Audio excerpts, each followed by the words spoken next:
Hi guys, I totally did not know that it was recording sound earlier. Now that I've figured out that it's recording sound, that is pretty cool, except now I have to go back and explain everything that I just did. Basically, the first one in my little video tutorial series, we cut out the horse. So I just took my pen tool here, if I can find it, my pen tool right here, just went around the edges. It took me a long time to figure out how to use the pen tool, but once I did, it was a lot easier. It'll make your life a lot easier. Everybody has their different ways of cutting out horses or whatever your subject is, but this is my personal favorite. The next thing that I did was remove the halter. Basically, I just used the lasso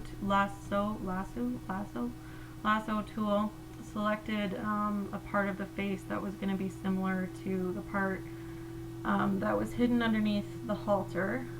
Copied and pasted. I usually just use Control C and Control V. Learning all of the little short keys will really make your life easier. Basically, I just took the copied part, pasted it onto the face, merged that layer down, and then continued to do that all the way around the halter until everything was covered. It looks really sloppy, but once everything's in one layer, then I just take the spot healing brush tool right here and spot heal over all of your little lines and messy bits. So after that's done, it's still going to look a little bit off, but we're just going to paint over that anyways, so it's usually not a huge deal. But you can pretty much do that for anything. You can do that for saddles and everything, but of course a larger area to remove is going to look a lot less natural, so try to choose stock without that kind of stuff if you don't really feel like working with it.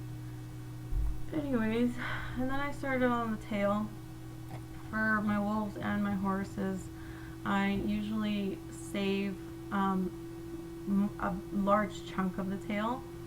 In my wolf tutorial, you saw that I basically selected the entire tail and made it bigger, and that just gives me more of an area to work with that saves that texture there that I'm going to try to be recreating. So after that, I just made another layer called tail, and then start painting in, just blocking in really rough shapes. Doesn't have to be perfect at all, because hair is not perfect, and one thing that really bothers me in manipulations is when the hair looks really, really perfect, because it's just not like that in the real world.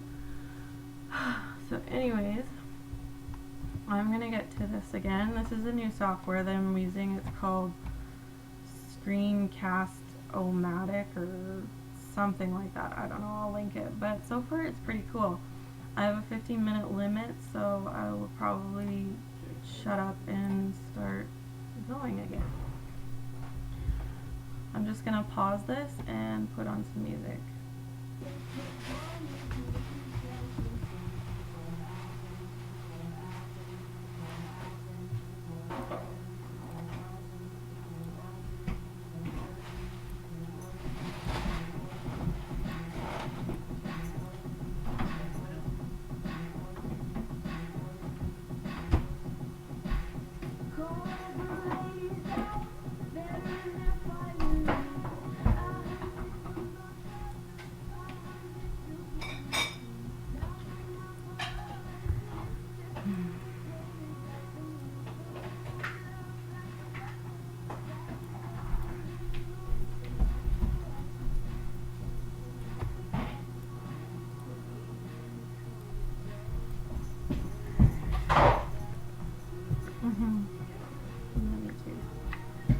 I'm really lazy, so I tend to duplicate parts of my background and reuse them.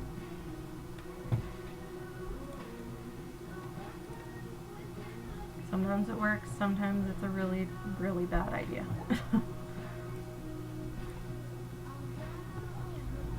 Okay.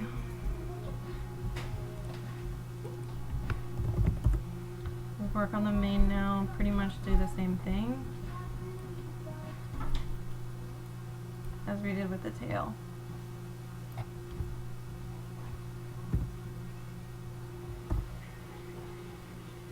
I always have harder times with the manes. I don't like the way it usually hides the neck because I think that's just the prettiest part.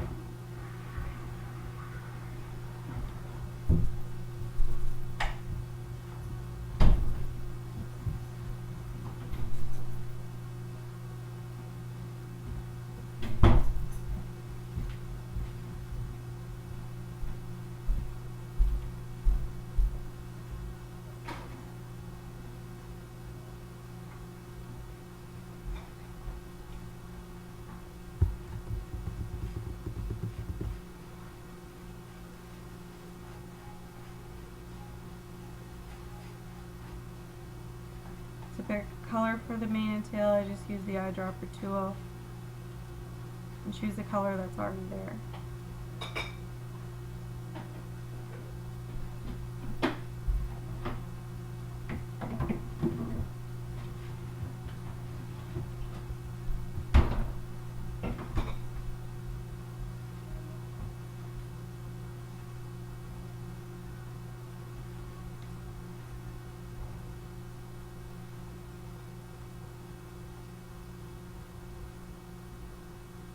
It's not very long.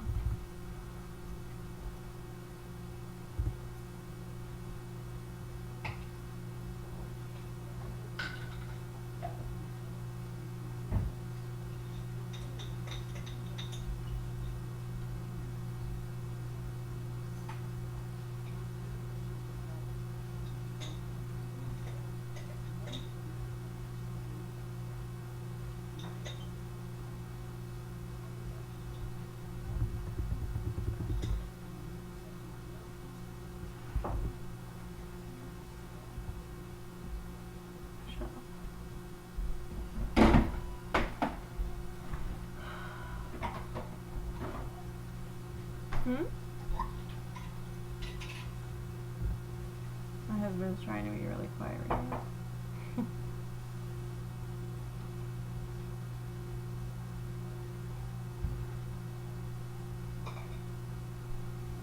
I actually fucking hate manes. Excuse my language. They seriously suck.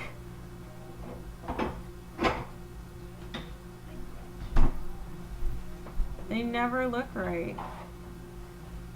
And they're always covering up really nice parts of the face, and they just suck.